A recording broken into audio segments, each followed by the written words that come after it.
Saia já daqui. A casa agora é da minha sogra. Ver minhas roupas jogadas na calçada doeu mais que qualquer ferida física. Foram 30 anos de suor para construir aquele lar, destruídos em segundos pela ingratidão de um filho. Meu nome é Carmen, tenho 60 anos. Ele confundiu meu silêncio com fraqueza. Esta é a história de como levei apenas 1 hora para transformar a arrogância dele em puro desespero. Meu filho estava de pé no meio da sala, vermelho de raiva, as veias do pescoço dele saltadas, os punhos cerrados. Ao lado dele, a Valéria, minha nora, estava com os braços cruzados e aquele sorriso de canto de boca que eu já conhecia bem. O sorriso de quem acabou de ganhar alguma coisa. E sentada no meu sofá bege, aquele que eu comprei em 12 vezes sem juros na loja do centro, estava a Marlene, a sogra da minha nora. Uma mulher de 62 anos, cabelo tingido de loiro, unhas vermelhas compridas, usando um vestido estampado caro demais para uma tarde de domingo. Ela estava mexendo no celular, nem me olhando, como se já fosse a dona daquele lugar. Como é que é, filho? Minha voz saiu mais firme do que eu esperava. Firme, mas com um tremor escondido lá no fundo. A senhora ouviu, Carmen. Júnior me chamou pelo nome. Não me chamou de mãe. Me chamou de Carmen, como se eu fosse uma estranha. Pode ir arrumando suas coisas. A casa agora é da dona Marlene. A gente já acertou tudo. Olhei para aquelas 3 pessoas. Meu filho, a mulher dele, a sogra dela. 3 pessoas que estavam dentro da minha sala, respirando o ar da minha casa, pisando no chão que eu tinha lavado na sexta-feira passada. E não reconheci nenhum deles. A Valéria deu um passo à frente. Ela usava um perfume enjoativo, daqueles caros de shopping que fazia minha cabeça doer. É, sogra, já passou da hora da senhora sair daqui. A dona Marlene precisa de um lugar para morar e essa casa está muito grande para a senhora sozinha. Muito grande? Olhei em volta. A casa tinha 3 quartos. Um era meu. O quarto que eu dividia com meu marido por 22 anos, até o dia em que o câncer levou ele. Outro era do Júnior desde que ele voltou a morar comigo há 3 anos, depois que foi despejado do apartamento alugado na Zona Leste porque não conseguiu pagar as contas. O terceiro quarto tinha virado depósito das tranqueiras deles, caixas de sapato da Valéria, roupas velhas, uma bicicleta ergométrica enferrujada que ninguém nunca usou. E como vocês acham que vão me tirar da minha casa? Perguntei, ainda tentando manter a calma. Minha voz estava baixa, mas firme. Firme como as paredes dessa casa que eu paguei tijolo por tijolo. O Júnior enfiou a mão no bolso da bermuda jeans e jogou um papel amassado na minha frente. O papel caiu no chão, perto dos meus pés. Eu abaixei devagar. Minhas costas doem quando eu me curvo rápido demais. E peguei. Isso aqui é uma procuração que a senhora assinou mês passado. Lembra? Para eu resolver os problemas do IPTU. Com essa procuração, eu posso transferir a casa para quem eu quiser. Alisaei o papel com as mãos. Era mesmo a procuração que eu tinha assinado. Lembrei do dia. Foi numa terça-feira chuvosa. O Júnior tinha chegado em casa preocupado, dizendo que tinha chegado uma notificação da prefeitura sobre o IPTU atrasado, que precisava que eu assinasse uma procuração para ele poder ir lá resolver. Eu assinei sem pensar muito. Era meu filho. Eu confiava nele. Mas havia um detalhe que ele não sabia. Júnior, essa procuração é só para pagamento de impostos. Não dá direito de transferência de propriedade. Qualquer tabelião vai te explicar isso. A cara dele mudou. O vermelho da raiva ficou mais escuro. Ele deu 2 passos na minha direção. Alto, forte. Meu filho, que eu carreguei no colo quando tinha febre. Que eu embalei para dormir cantando canções de ninar. Não importa! Você vai sair de qualquer jeito! A gente já trouxe a dona Marlene para morar aqui! Senti meu peito apertar. Não de medo, de tristeza, de decepção tão profunda que parecia que alguém tinha enfiado a mão dentro de mim e arrancado um pedaço. Olhei para a Marlene. Ela estava sentada no sofá como se fosse rainha no trono, mexendo no celular, digitando alguma coisa, nem me olhando na cara, como se eu fosse invisível, como se eu não existisse. Dona Marlene, a senhora tem escritura dessa casa? Ela nem levantou os olhos do telefone. As unhas vermelhas dela faziam barulho na tela do celular. Tec, tec, tec. Minha filha me disse que está tudo certo. Isso me basta. Então a senhora está sendo enganada. Igual a mim. Foi quando o Júnior perdeu a paciência de vez. Ele saiu correndo para o quintal, foi até o varal onde eu tinha colocado minhas roupas para secar pela manhã. 2 calças, 3 blusas, minhas roupas íntimas, e arrancou tudo dos pregadores. Voltou para dentro de casa e jogou tudo dentro de uma sacola de supermercado velha que estava pendurada na porta da cozinha. Chega de conversa, sai logo daqui antes que eu te ponha para fora na marra. Ele vinha na minha direção. Os olhos dele não eram mais os olhos do meu filho. Eram os olhos de um estranho, de alguém que eu não conhecia, alguém que tinha se vendido, que tinha trocado a própria mãe por uma promessa vazia de uma vida melhor. Vi meu filho, o menino que eu carreguei no colo, que eu amamentei por 1 ano, que eu ensinei a amarrar o sapato, que eu levei para a escola no primeiro dia de aula segurando a mãozinha dele, vindo em minha direção com aquele ódio no olhar. E percebi que eu tinha perdido ele faz tempo. Só não queria acreditar. A Valéria começou a rir. Uma risada alta, estridente, que me deu arrepios. Finalmente, agora a gente pode reformar essa casa velha toda. Esse sofá horrível vai para o lixo. Essa mesa de jantar também. Vou colocar móveis modernos, planejados, bonitos. Olhei para a mesa de jantar.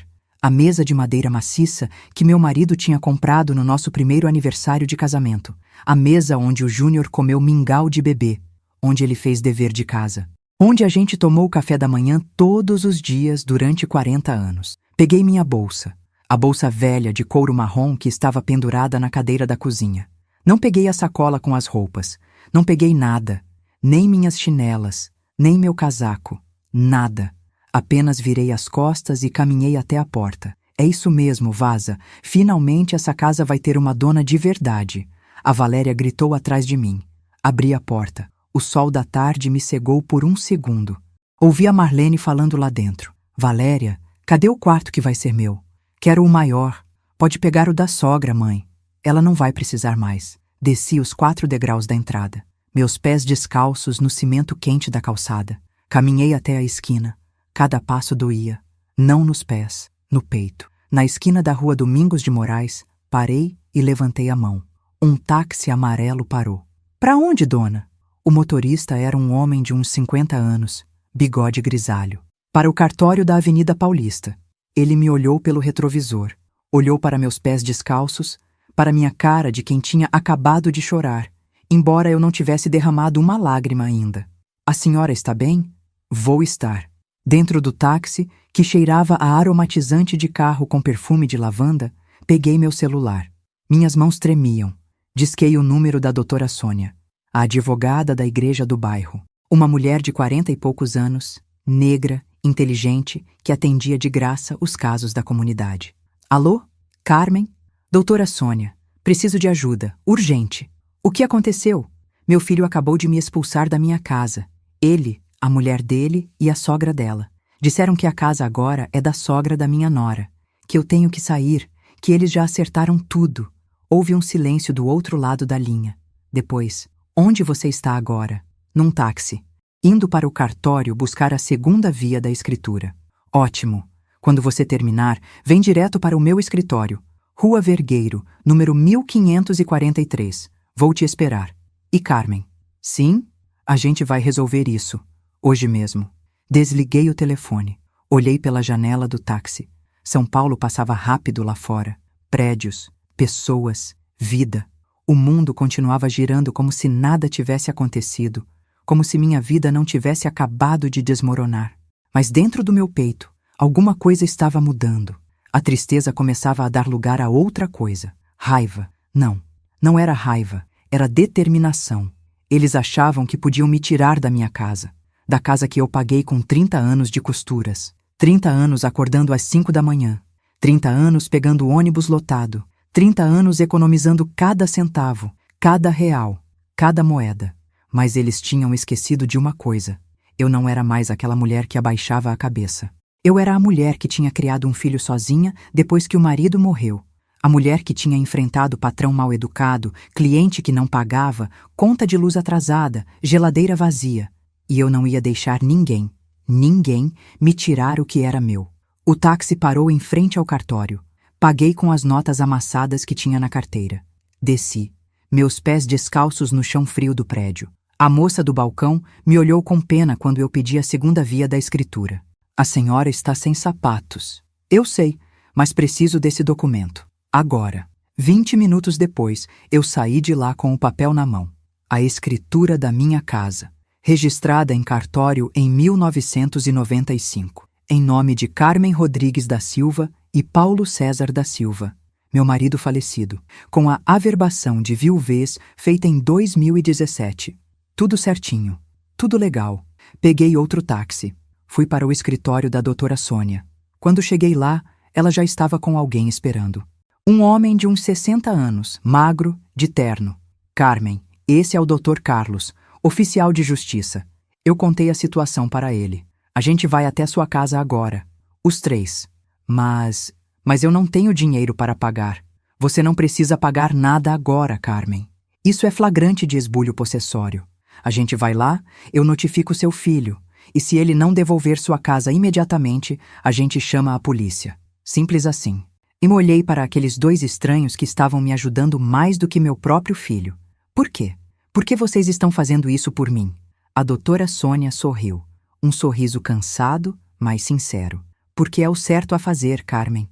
E porque eu já vi muita gente ser roubada pela própria família. Não vai ser dessa vez. Antes de continuar.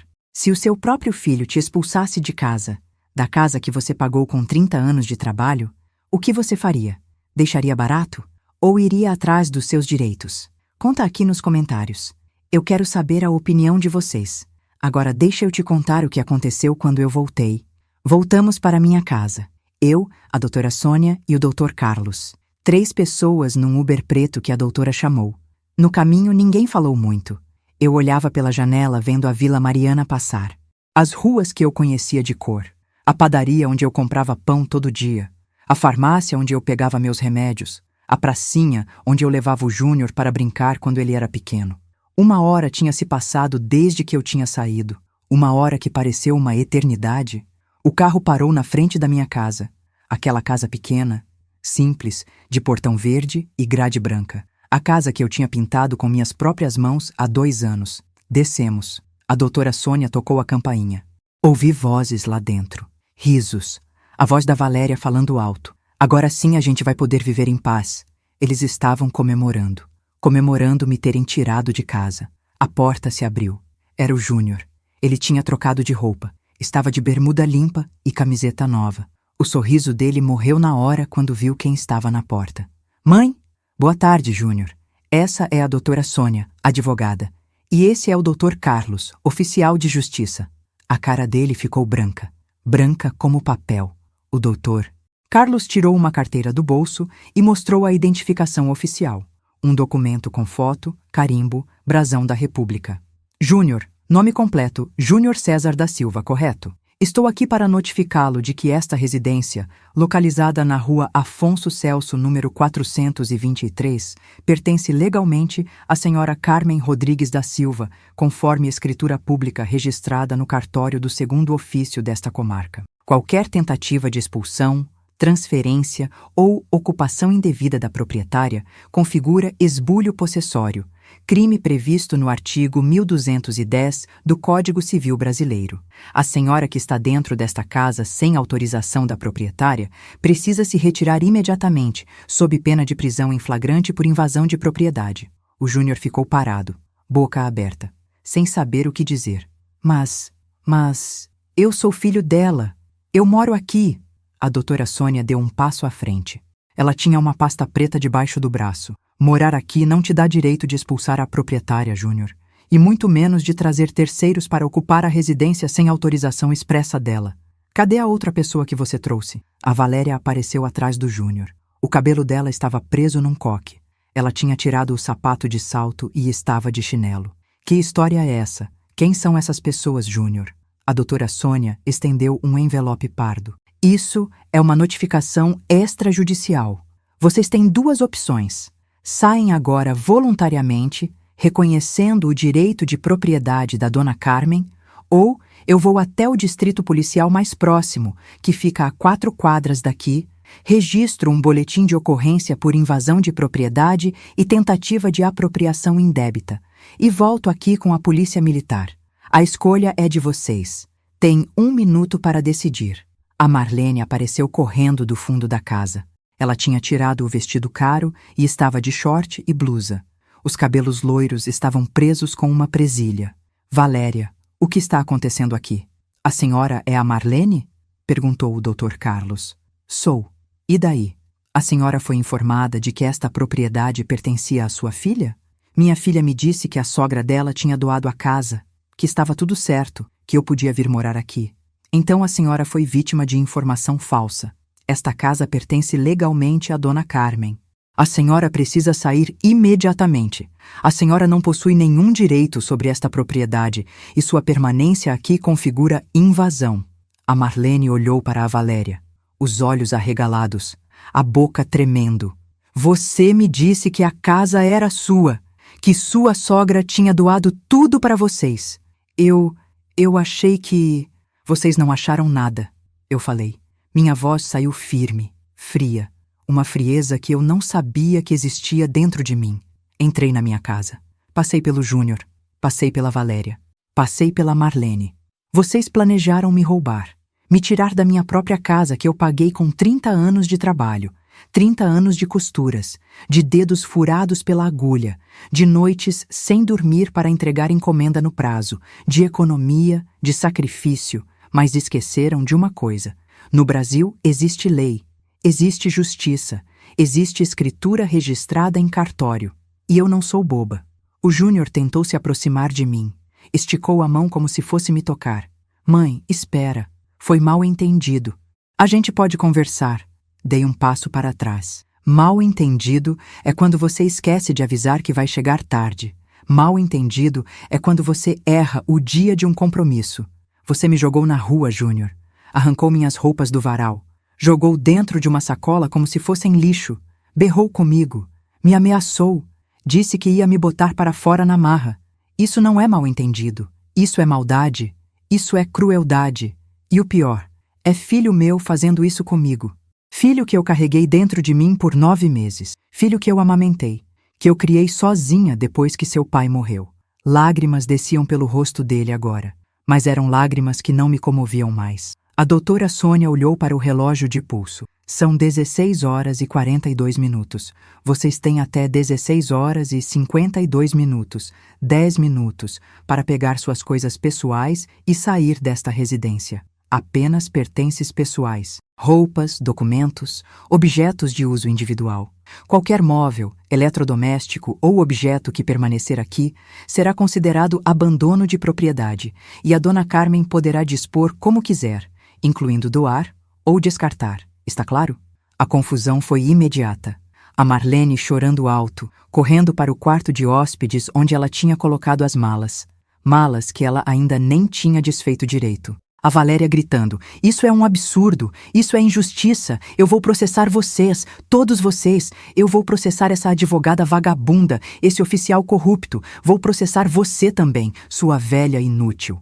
O Dr. Carlos tirou o celular do bolso. Quer que eu ligue para a polícia agora, ou vocês vão cooperar voluntariamente? A Valéria fechou a boca na hora. O Júnior estava parado no meio da sala, olhando para o chão. As mãos tremendo, a cara vermelha, sem coragem de me encarar. Em 15 minutos, eles tinham saído, os 3, com as malas, as mochilas, as sacolas de roupa. A Valéria passou por mim na porta e cuspiu no chão. Literalmente cuspiu. Um cuspe grosso que ficou ali na soleira da minha porta. Você vai se arrepender disso, velha. Você vai morrer sozinha. Ninguém vai estar do seu lado quando você estiver morrendo num hospital. Você vai apodrecer sozinha. Melhor sozinha do que mal acompanhada, respondi. Eles desceram os degraus da entrada, foram para a rua. Chamaram um Uber. Ficaram ali parados na calçada, esperando o carro chegar. Os vizinhos todos olhando pelas janelas. O seu Osvaldo, que morava na casa ao lado havia 40 anos, um senhor negro de 73 anos, ex-policial aposentado, atravessou o jardim e veio até a minha porta. Dona Carmen, tá tudo bem? Eu vi a confusão toda. Se a senhora precisar de alguma coisa, é só chamar. Obrigada, seu Osvaldo. Agora está tudo bem. O carro chegou. Eles entraram. A Marlene chorando. A Valéria xingando baixo. O Júnior de cabeça baixa. O carro partiu. E eles sumiram na esquina. Quando a porta fechou, sentei no meu sofá bege, o mesmo sofá onde a Marlene tinha sentado como se fosse rainha. O sofá que a Valéria tinha chamado de horrível. A doutora Sônia sentou ao meu lado. O doutor Carlos ficou de pé, guardando os documentos na pasta. Carmen, você vai precisar trocar as fechaduras. Hoje mesmo.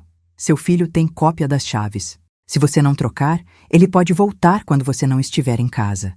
E vou preparar uma representação para registrar tudo o que aconteceu. Um documento detalhado. Se eles tentarem qualquer coisa de novo, a gente já vai ter tudo documentado. Entendido? Doutora, ele é meu filho. Minha voz saiu cansada. Tão cansada. Eu sei, Carmen. Eu sei que dói. Mas filho ou não, ele tentou te roubar. Ele te expulsou da sua casa. Ele te humilhou.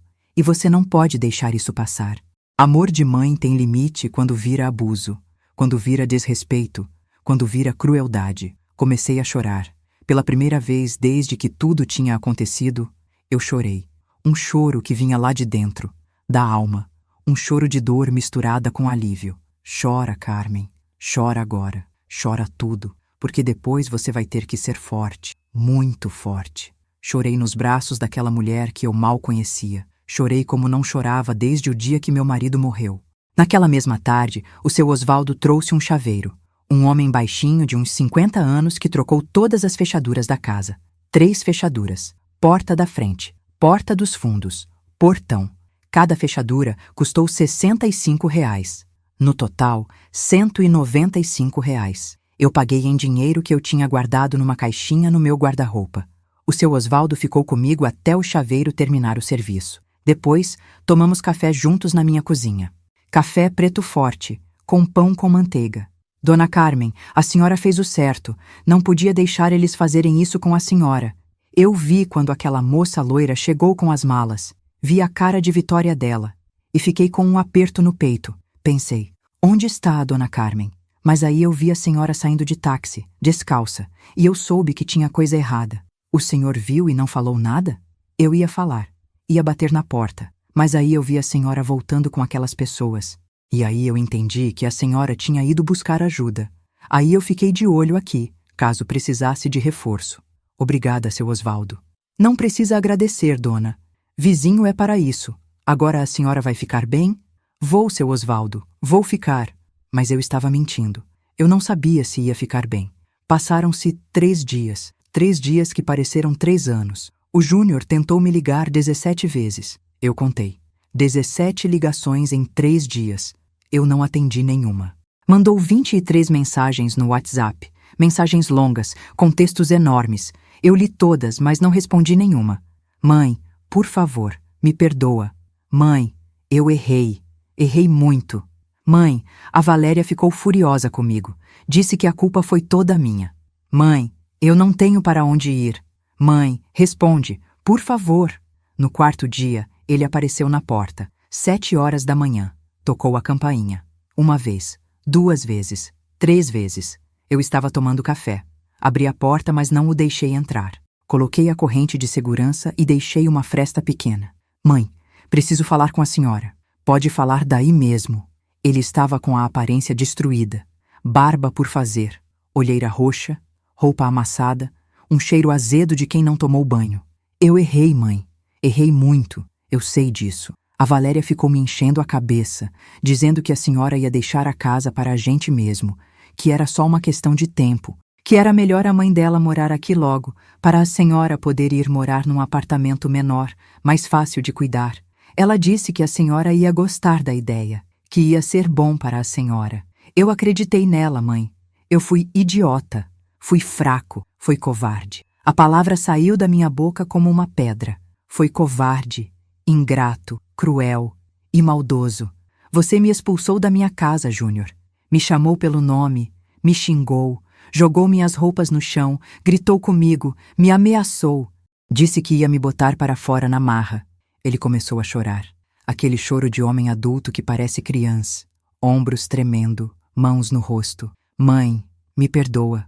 Por favor, eu não tenho mais ninguém. A Valéria me deixou. Disse que eu sou um fracasso, que não sirvo para nada, que por minha causa ela perdeu a chance de dar uma casa boa para a mãe dela. Ela me botou para fora do quarto que a gente estava alugando. Eu estou dormindo no carro, mãe. No banco de trás do meu carro. Olhei para meu filho. O filho que eu tinha gerado. O bebê que tinha saído de dentro de mim. Vi o menino que ele foi. O adolescente que sonhava em ser jogador de futebol.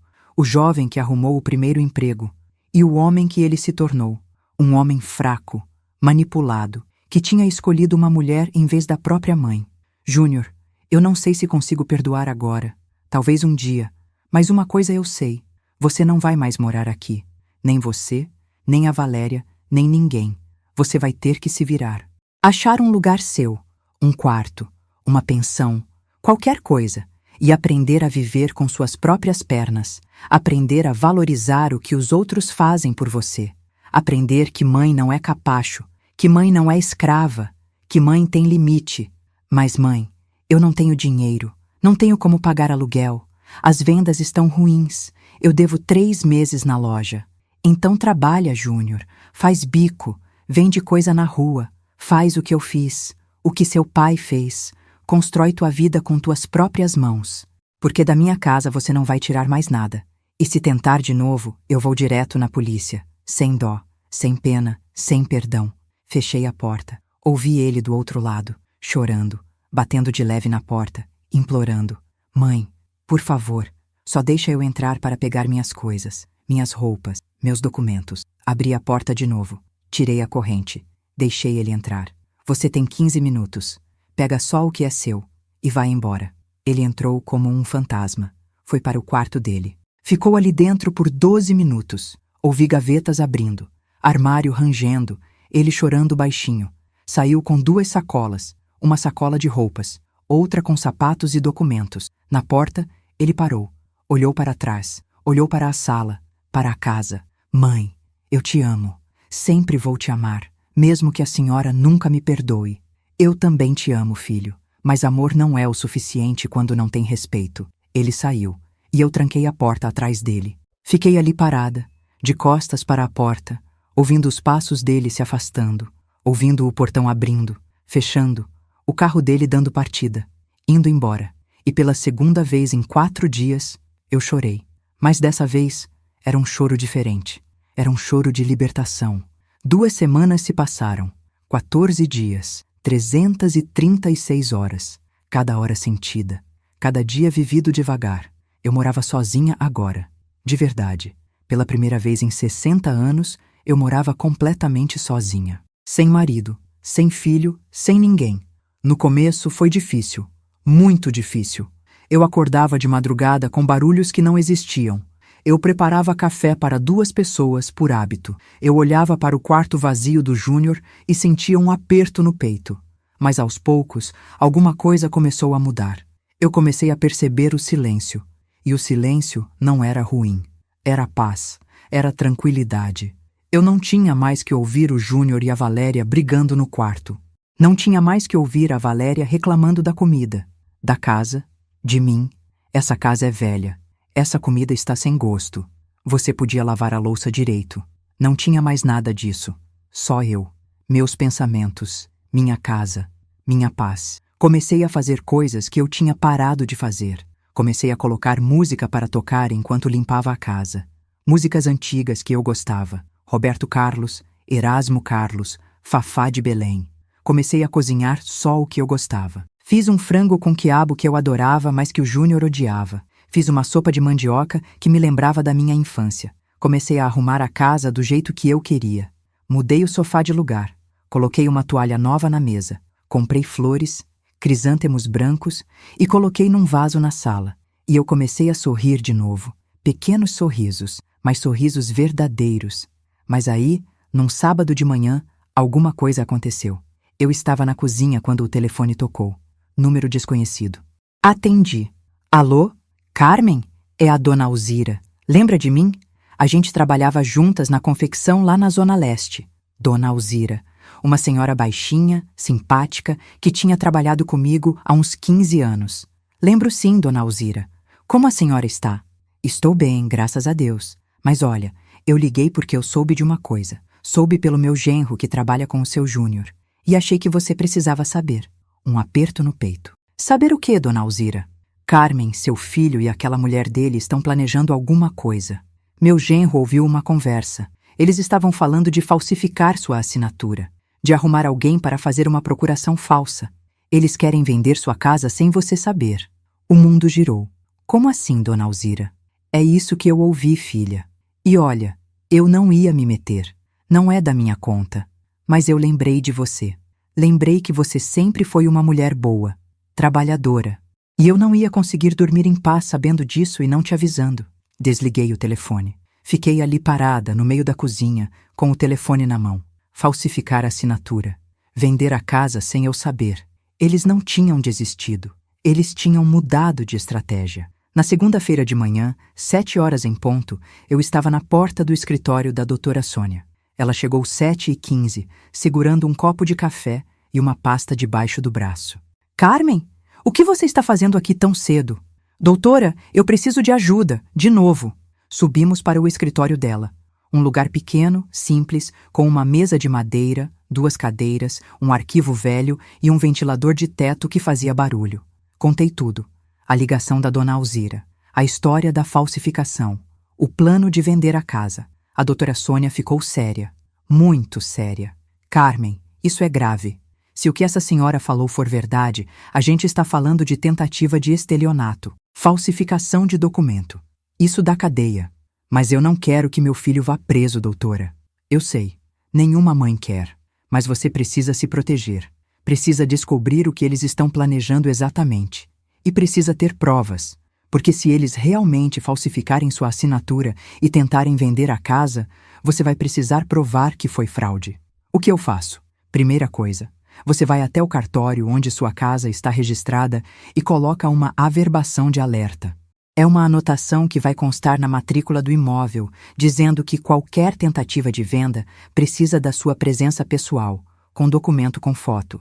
Isso dificulta muito qualquer fraude. E depois você vai precisar investigar, descobrir o que eles estão planejando, com quem estão falando, se já procuraram alguma imobiliária, se já tentaram fazer alguma procuração falsa. Mas como eu vou fazer isso? A doutora Sônia mexeu no celular, discou um número, colocou no viva voz. Marcelo, sou eu, Sônia. Preciso de você. É urgente. Fala, doutora. Tenho uma cliente aqui que precisa de um serviço discreto, investigação, possível tentativa de fraude imobiliária. Você está disponível? Sempre estou. Manda o endereço. 20 minutos depois, um homem entrou no escritório. Alto, magro, uns 40 e poucos anos, boné preto, jaqueta jeans. Dona Carmen, esse é o Marcelo, ex-policial civil. Hoje trabalha como investigador particular. Ele vai te ajudar. Marcelo sentou e me ouviu contar tudo de novo. Ele ia fazendo anotações num caderninho pequeno. Dona Carmen, a senhora tem foto do seu filho? Da mulher dele? Peguei o celular. Mostrei fotos. O Júnior, a Valéria. Perfeito. A senhora sabe onde eles estão morando agora? Não sei. Tudo bem, vou descobrir. A senhora tem o CPF dele? Tenho. Manda para mim. Com o CPF, eu consigo rastrear endereço, telefone, contas bancárias. Se ele autorizar, claro. Mas geralmente a gente consegue as informações básicas. E vou fazer uma coisa. Vou me passar por corretor de imóveis e entrar em contato com ele. Vou dizer que tenho um cliente interessado em comprar uma casa na região. Vou ver se ele morde a isca. E se ele morder? Aí a gente vai saber exatamente o que ele está planejando. E aí a gente age. Passei o CPF do Júnior para o Marcelo. Passei também o número de telefone dele, o endereço antigo, tudo que eu tinha. Dona Carmen, enquanto o Marcelo investiga, a senhora precisa ficar atenta. Se o seu filho tentar te procurar, atende. Faz cara de mãe arrependida. Finge que está pensando em perdoar ele. Isso vai fazer ele baixar a guarda. Vai fazer ele achar que ainda tem chance de te enganar de novo. Mas, doutora, eu não sei se consigo fingir. Você consegue, Carmen. Você é mais forte do que imagina. E isso não é mentira. É proteção. É inteligência. É estratégia. Saí do escritório da doutora Sônia com a cabeça fervilhando. Fui direto para o cartório. Cheguei lá 9h30 da manhã. Peguei uma senha. Esperei 40 minutos. Quando fui chamada, expliquei a situação para a funcionária. A senhora quer fazer uma averbação de segurança na matrícula do imóvel? Isso mesmo. Certo, a taxa é de R$ 142 e leva uns 3 dias úteis para ficar pronta. Paguei. Preenchi os formulários. Saí de lá com um protocolo na mão. 2 dias depois, o Marcelo me ligou. Dona Carmen, bingo! O que você descobriu? Seu filho mordeu a isca. Eu me apresentei como corretor e disse que tinha um cliente interessado em comprar imóveis na Vila Mariana. Ele ficou interessadíssimo. Marcamos um encontro. Amanhã, às 4 da tarde, num café na Avenida Ibirapuera. E aí? Aí eu vou com câmera escondida e gravador. Vou fazer ele falar. Vou perguntar se ele tem algum imóvel para vender. Se ele disser que sim, vou perguntar qual. Se ele falar da casa da senhora, vou perguntar se ele é o proprietário, e aí a gente vai ver no que dá. No dia seguinte, 4h20 da tarde, meu celular tocou. Era o Marcelo. Dona Carmen, você precisa ouvir isso. Ele mandou um áudio pelo WhatsApp. Era a gravação do encontro dele com o Júnior. Voz do Marcelo. Então, Júnior, você disse que tem um imóvel para vender? Voz do Júnior. Tenho sim. Uma casa na Vila Mariana. 3 quartos, garagem, quintal. Lugar ótimo. Voz do Marcelo. A casa é sua? Voz do Júnior. É da minha mãe. Mas ela já está bem velhinha, sabe? Meio caduca. Ela me deu autorização para vender. Inclusive, eu já tenho a procuração aqui. Voz do Marcelo. Posso ver? Silêncio. Barulho de papel. Voz do Marcelo. Essa procuração parece recente. Foi feita quando? Voz do Júnior. Semana passada. Minha mãe assinou. Ela quer vender logo e ir morar num asilo. Ela mesma pediu. Meu sangue ferveu. Caduca. Asilo. Mentiras. Mentiras em cima de mentiras. Voz do Marcelo. E quanto você está pedindo? Voz do Júnior. 450 mil. Mas para venda rápida, eu aceito 400. 400 mil reais. Minha casa valia isso no mercado. Eu tinha consultado no ano passado quando pensei em fazer um seguro. Voz do Marcelo. Bom, vou falar com meu cliente e retorno. Mas olha, só para adiantar, meu cliente vai querer fazer tudo certinho. Vai pedir para um advogado conferir a documentação toda. Você tem a escritura original? Voz do Júnior. Tenho. Está tudo certo. Pode ficar tranquilo. A ligação terminou. Eu estava tremendo. De raiva, de decepção, de tristeza. Dona Carmen, a procuração que ele mostrou é falsa. Eu tirei foto. Mandei para um perito que trabalha comigo. A assinatura não é da senhora. Eles falsificaram. Meu Deus! E tem mais. Eu segui ele depois. Ele foi encontrar com a Valéria e com outra pessoa. Uma mulher mais velha, loira, cabelo curto. A Marlene. A sogra dela. Eles estão juntos nisso. Os 3. E pelo que eu ouvi, eu fiquei perto da mesa, fingindo que estava no celular, eles já têm comprador. Um casal que se interessou. Estão fechando o negócio para a semana que vem. O que eu faço agora? Agora a gente vai para cima deles, com tudo. Naquela mesma noite, reunião no escritório da doutora Sônia. Eu, ela, o Marcelo e o doutor Carlos, o oficial de justiça. A doutora Sônia ouviu as gravações, viu as fotos da procuração falsa, leu as anotações do Marcelo. Carmen, isso aqui é material suficiente para um processo criminal. Falsificação de documento particular, tentativa de apropriação indébita, estelionato. Dá de 2 a 6 anos de prisão. Eu não quero que meu filho vá preso. Eu sei. E eu entendo. Mas você precisa entender uma coisa. Se você não agir agora, ele vai vender sua casa, vai embolsar o dinheiro e você vai ficar na rua, de verdade, sem casa, sem nada. É isso que você quer? Não. Então você precisa ser forte, precisa confrontar ele, com provas, na frente de testemunhas, e precisa deixar claro que se ele não parar, você vai até as últimas consequências, incluindo polícia. Como a gente faz isso? O Marcelo se inclinou para a frente. A gente arma uma cilada, a gente marca um encontro onde ele acha que vai fechar a venda, só que em vez do comprador, quem vai estar lá é a senhora, com a doutora, com o oficial, com as provas. E aí a gente detona. Quando? Quinta-feira. Daqui a 2 dias. Eu vou ligar para ele e dizer que meu cliente quer fechar negócio, que vai levar o dinheiro em espécie, que quer resolver rápido, ele vai cair direitinho. E onde a gente faz isso? A doutora Sônia sorriu. Um sorriso sem alegria. Um sorriso de quem está prestes a fazer justiça. Na casa da Carmen. Na casa que ele está tentando roubar. Que lugar melhor? Quinta-feira, 5 horas da tarde. Eu estava na minha sala, sentada no sofá. A doutora Sônia estava na cozinha. O doutor Carlos estava no quarto de hóspedes. O Marcelo estava escondido atrás da cortina da janela, com uma câmera filmando tudo. A campainha tocou. Meu coração disparou. Fui até a porta. Olhei pelo olho mágico. Era o Júnior, sozinho. Ele estava com uma pasta debaixo do braço, roupa social, camisa azul, calça preta, cabelo penteado. Ele tinha feito a barba. Abri a porta. A cara dele ficou branca quando me viu. Mãe, o que a senhora está fazendo aqui? Eu moro aqui, Júnior. Lembra? É minha casa. Ele tentou recuar, mas eu dei um passo para frente e bloqueei a porta. Entra, temos que conversar. Mãe, eu tenho um compromisso. Eu sei, com um corretor chamado Marcelo, que na verdade é investigador particular, e que gravou tudo o que você disse, inclusive a parte onde você me chamou de caduca e disse que eu ia para um asilo. O rosto dele ficou vermelho, depois branco, depois verde. Entre, Júnior. Agora! Ele entrou, as pernas tremendo. A doutora Sônia saiu da cozinha. O doutor Carlos saiu do quarto. O Marcelo saiu de trás da cortina. Senta, eu disse, apontando para o sofá. Ele sentou. A pasta caiu no chão.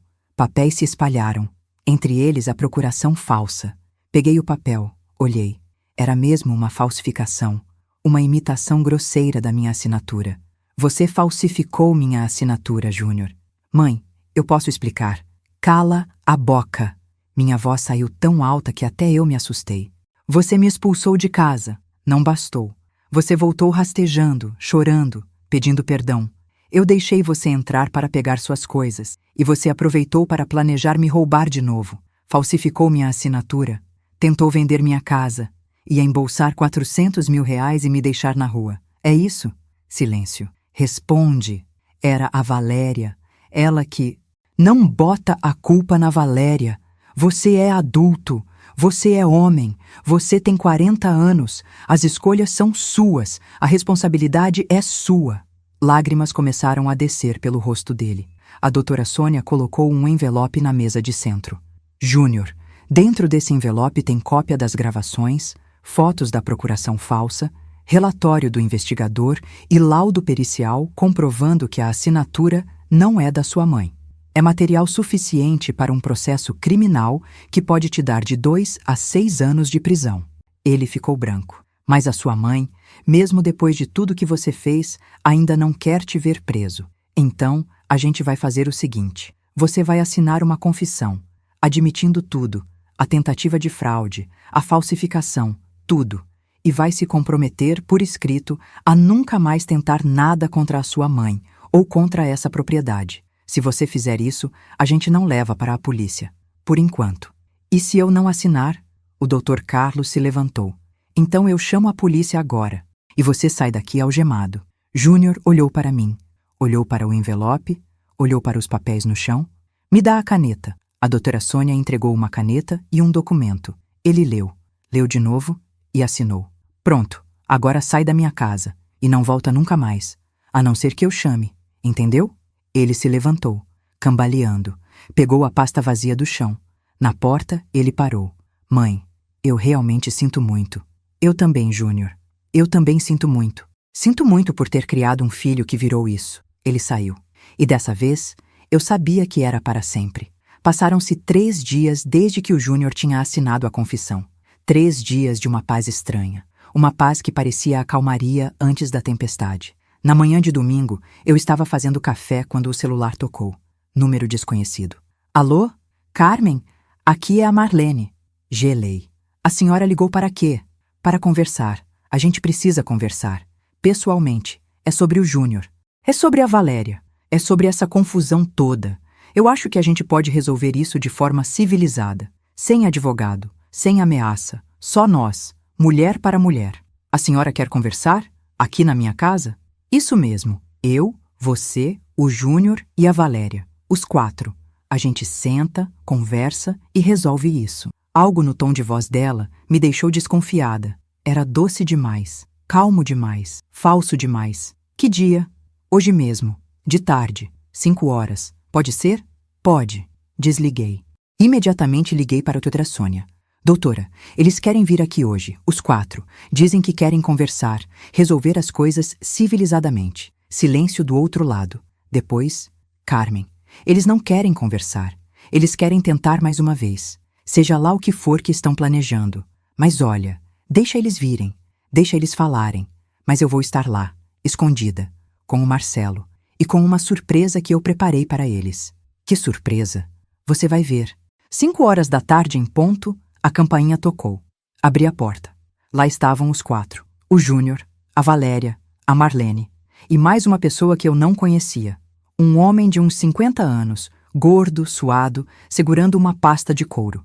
Carmen, esse é o Dr. Reinaldo, advogado. Ele veio para ajudar a gente a resolver tudo de forma legal, disse a Marlene com aquele sorriso falso.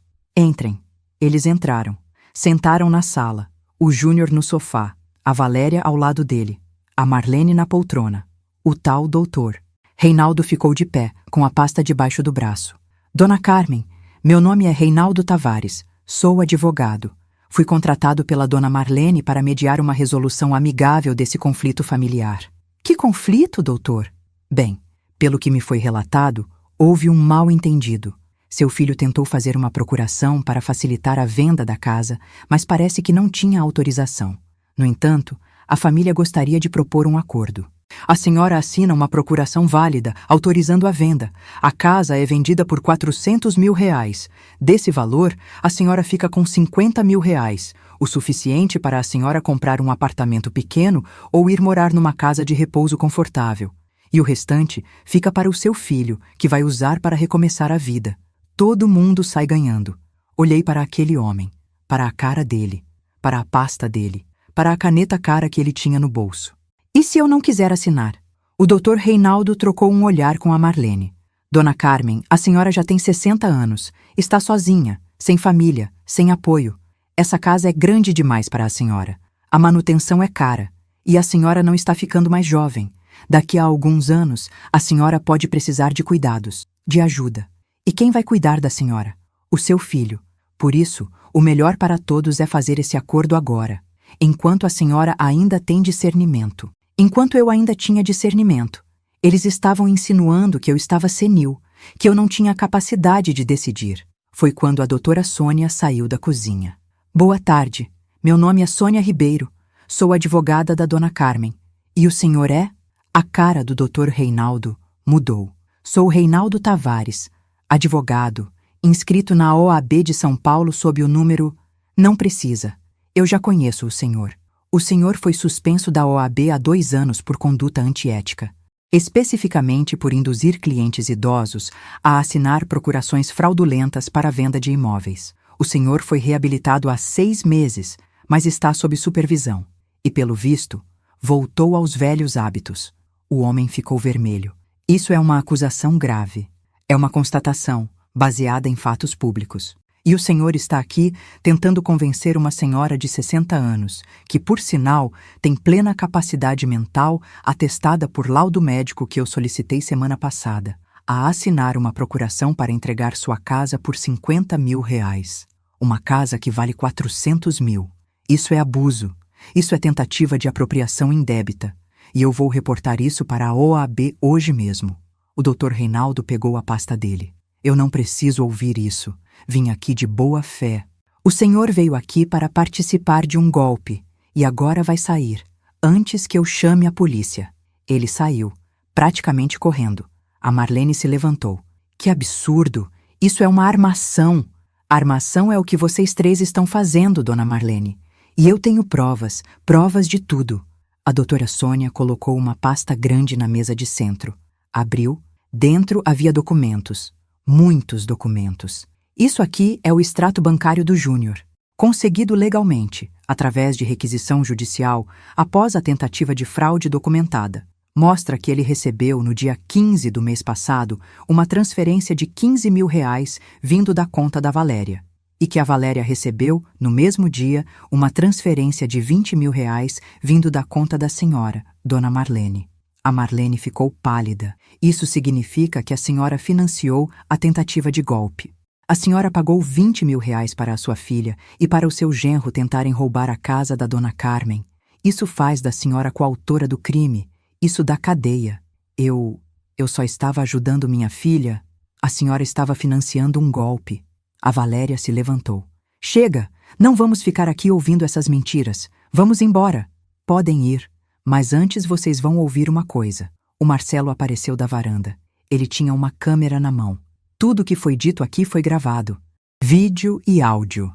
A tentativa de coagir a dona Carmen a assinar uma procuração em troca de R$ 50.000. A presença de um advogado suspenso. Tudo. E essas gravações já estão salvas em 3 lugares diferentes. Na nuvem, no computador da doutora Sônia e no meu HD externo. O Júnior finalmente falou. A voz baixa, trêmula. Mãe, eu não queria chegar a esse ponto. Mas chegou, Júnior. Você chegou. E agora eu vou te falar uma coisa. Você tem 24 horas para devolver os R$ 15.000 que você recebeu da Valéria. Não importa como. Vende o carro, pede emprestado, faz o que for, mas devolve. E a Valéria tem 24 horas para devolver os R$ 20.000 para a dona Marlene. Se vocês fizerem isso, e se vocês assinarem um termo de compromisso dizendo que nunca mais vão se aproximar de mim ou tentar qualquer coisa contra mim ou minha propriedade, eu não vou para a polícia. E se a gente não fizer? A Valéria desafiou. A doutora Sônia sorriu. Então, amanhã de manhã, 9 horas, eu protocolo uma queixa-crime no Ministério Público por falsificação de documento, tentativa de apropriação indébita, estelionato e formação de quadrilha. Os 3 vão responder processo criminal e vão ter que explicar para um juiz de onde veio esse dinheiro e o que vocês estavam planejando fazer com ele. E Dona Marlene especificamente vai ter que explicar por que financiou um golpe contra uma senhora de 60 anos. Silêncio. Um silêncio pesado, sufocante. A Marlene começou a chorar. Um choro alto, dramático. Eu não sabia. Minha filha me enganou. Ela disse que a casa já era dela, que a sogra tinha doado. Mentira, eu disse. A senhora sabia. A senhora sentou no meu sofá no dia que eles me expulsaram, como se fosse dona. A senhora nem me olhou na cara. A senhora sabia exatamente o que estava acontecendo e, mesmo assim, topou. A Valéria explodiu. Você é uma velha amarga, uma velha sozinha que não tem mais nada na vida. Podia pelo menos ajudar o seu filho. Eu ajudei o meu filho a vida inteira. Minha voz saiu como um grito. Eu criei ele sozinha depois que o pai morreu. Paguei escola, paguei roupa, paguei comida, deixei ele morar aqui de graça por 3 anos. Fiz comida para ele e para você, lavei roupa de vocês. E como vocês me pagaram, me expulsando de casa, tentando me roubar, falsificando minha assinatura, tentando me fazer passar por louca. Respirei fundo. Agora saiam, os 3, e não voltem, nunca mais, a não ser para trazer o dinheiro de volta e assinar o termo. Aí vocês entregam tudo para a doutora Sônia e vão embora, para sempre. O Júnior se levantou. Ele olhou para mim, um olhar de derrota. Mãe, eu... Não tem mais o que falar, Júnior. Não tem mais desculpa. Não tem mais choro. Não tem mais perdão. Você fez suas escolhas. Agora vive com elas. Eles saíram. Os 3, em silêncio. Quando a porta fechou, minhas pernas fraquejaram. Sentei no sofá. A doutora Sônia sentou ao meu lado. Você foi incrível, Carmen. Eu não me sinto incrível. Eu me sinto cansada. Muito cansada. Eu sei. Mas você fez o certo. Você se defendeu. Você lutou. E você ganhou. O Marcelo guardou a câmera.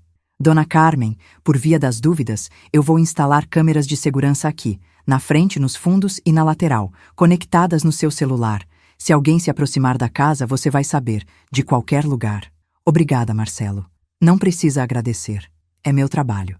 No dia seguinte, 12:00, o Júnior apareceu na porta, sozinho, com um envelope na mão. Entreguei para a doutora Sônia, que estava comigo. Ela abriu. Dentro, R$ 15.000 em dinheiro e um papel assinado. É a confissão dele, dizendo que devolveu o dinheiro e que se compromete a nunca mais tentar nada, explicou a doutora. E a Valéria, a Marlene? Ainda não apareceram. 2 horas depois, a Valéria apareceu, também sozinha, também com um envelope, R$ 20.000 e um papel assinado. A minha mãe mandou dizer que não quer mais contato, que a senhora ganhou. Que a senhora pode ficar com a sua casinha velha e morrer sozinha nela. Pelo menos eu vou morrer na minha casa, não na casa de outra pessoa. Ela saiu batendo a porta. A doutora Sônia guardou os envelopes, os papéis, as confissões. Pronto, Carmen. Acabou. Você está livre. Sua casa continua sua. Você tem as confissões deles por escrito, e se eles tentarem qualquer coisa de novo, você tem material suficiente para acabar com eles na justiça. Acabou mesmo? Acabou. Mas eu sabia que não tinha acabado. Não de verdade, porque a dor da traição não some com papel assinado. A dor da traição fica, para sempre. 2 meses se passaram. 2 meses de silêncio total. Nenhuma ligação, nenhuma mensagem, nenhum sinal do Júnior, da Valéria ou da Marlene. E eu estava bem com isso, melhor do que eu esperava. Comecei a fazer coisas que eu nunca tinha feito. Comecei a viajar. Peguei um ônibus para Santos e passei um fim de semana na praia, sozinha. Andei na areia. Tomei sorvete. Assisti o pôr do sol. Comecei a fazer aulas de artesanato na igreja. Aprendi a fazer crochê. Fiz uma toalha de mesa linda, com flores brancas e amarelas. Comecei a sair com amigas. A dona Célia, a dona Lourdes, a dona Irene. Mulheres da minha idade que também tinham histórias. Histórias de traição, de decepção, mas também de recomeço. Minha casa continuava minha. Limpa, organizada, silenciosa. Mas era um silêncio bom. Um silêncio de paz. Um dia, estava eu na cozinha fazendo brigadeiro. Sim, eu voltei a fazer doce, coisa que eu não fazia há anos, quando o celular tocou. Era um número que eu não conhecia. Alô? Carmen? Aqui é o doutor Fernando, médico do Pronto-Socorro Municipal. A senhora é mãe do Júnior César da Silva? Meu coração gelou. Sou. Seu filho deu entrada aqui há 1 hora. Ele sofreu um acidente de carro, batida frontal. Nada grave, felizmente, mas ele está em observação e pediu para ligar para a senhora. Ele está bem? Está. Fratura no braço esquerdo, alguns cortes, mas nada que comprometa. Ele vai ficar em observação hoje e deve ter alta amanhã. A senhora quer vir? Olhei para a panela de brigadeiro no fogão, para a cozinha, para a casa. Vou sim, doutor. Já estou indo. Cheguei no hospital 40 minutos depois. Fui até a recepção. Perguntei pelo Júnior. A moça me mandou para o 3º andar, leito 12. Subi de elevador, meu coração batendo forte. Cheguei no leito 12. Tinha uma cortina fechada. Abri. Lá estava ele, meu filho, deitado na maca, o braço esquerdo engessado, um corte na testa, roxos no rosto. Os olhos dele se encheram de lágrimas quando me viu. Mãe! Sentei na cadeira ao lado da maca. O que aconteceu? Eu estava voltando do trabalho. Um cara passou o sinal vermelho, bateu na lateral do meu carro. O carro capotou. Eu achei que ia morrer, mãe.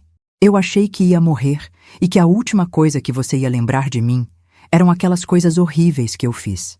Segurei a mão dele. A mão direita, a que não estava machucada. Mas você não morreu. Você está aqui. Eu sei. E eu preciso te falar uma coisa. Uma coisa que eu devia ter falado há muito tempo. Eu sinto muito, mãe. Eu sinto muito por tudo. Por ter te expulsado de casa. Por ter tentado te roubar. Por ter falsificado sua assinatura. Por ter acreditado naquela mulher em vez de acreditar em você. Eu fui um covarde, um idiota, um filho horrível. E eu não espero que você me perdoe. Eu só queria que você soubesse que eu sei o que eu fiz. E que eu vou carregar isso para o resto da minha vida. Fiquei em silêncio por um tempo. Olhei para ele, para o homem que ele tinha se tornado.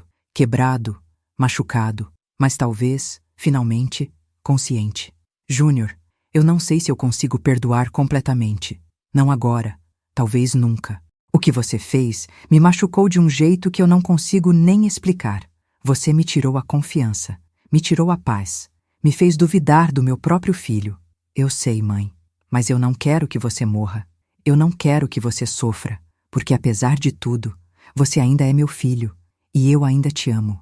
Eu só não sei se consigo ter você perto de novo. Ele chorou. Chorou como criança. Eu entendo. Eu mereço. Ficamos ali por mais 1 hora, conversando, devagar, sobre coisas pequenas, sobre o acidente, sobre o trabalho dele, sobre como ele tinha terminado com a Valéria definitivamente. Ela tinha ido embora para o interior com a mãe, para a casa de uma tia. Quando fui embora, dei um beijo na testa dele. Melhora, filho, e pensa bem sobre o tipo de homem que você quer ser. Eu vou, mãe, eu prometo. Hoje, 4 meses depois daquele dia no hospital, eu moro sozinha na minha casa. A casa que eu paguei, a casa que eu defendi, a casa que continua sendo minha.